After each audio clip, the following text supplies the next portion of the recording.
علی ایک ننھا اور سمجھدار لڑکا۔ دادا جان گاؤں کے بزرگ اور علم والے۔ اندھیروں کا جادوگر جو روشنی اور ایمان کو ختم کرنا چاہتا ہے۔ پرندہ نور ایک خاص روشنی والا پرندہ۔ گاؤں میں اندھیرا۔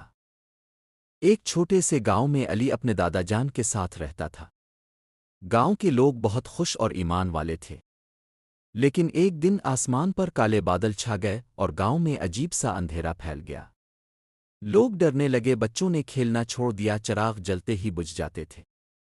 دادا جان نے کہا، بیٹا علی، یہ اندھیروں کا جادوگر ہے جو لوگوں کے دل سے روشنی اور ایمان چرانا چاہتا ہے۔ نور کی تلاش۔ علی نے ہمت کی اور کہا، دادا جان میں روشنی واپس لاؤں گا۔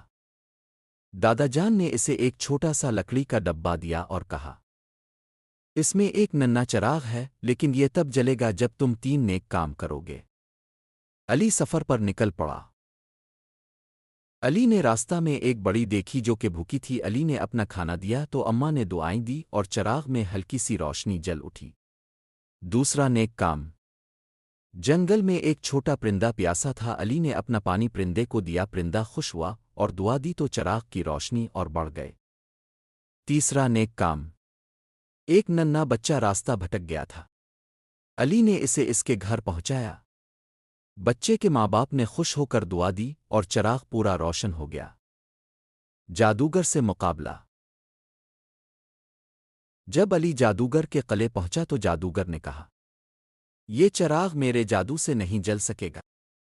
لیکن جیسے ہی علی نے پرندہ نور کا سنہری پنکھ چراغ کے پاس رکھا، روشنی اتنی تیز ہوئی کہ جادوگر کا سارا جادو پگھل گیا، بادل چھٹ گئے اور گاؤں میں روشنی اور خوشی واپس آ گئی۔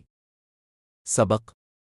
دادا جان نے کہا، بیٹا اصل روشنی دل کی نیکی اور ایمان سے آتی ہے۔ جب ہم دوسروں کی مدد کرتے ہیں، اللہ ہمارے دل کو نور سے بھر دیتا ہے۔ علی خوش تھا کیونکہ اس نے سیکھا کہ ایک چھوٹا سا نیک عمل بھی دنیا کا اندھیرا دور کر سکتا ہے۔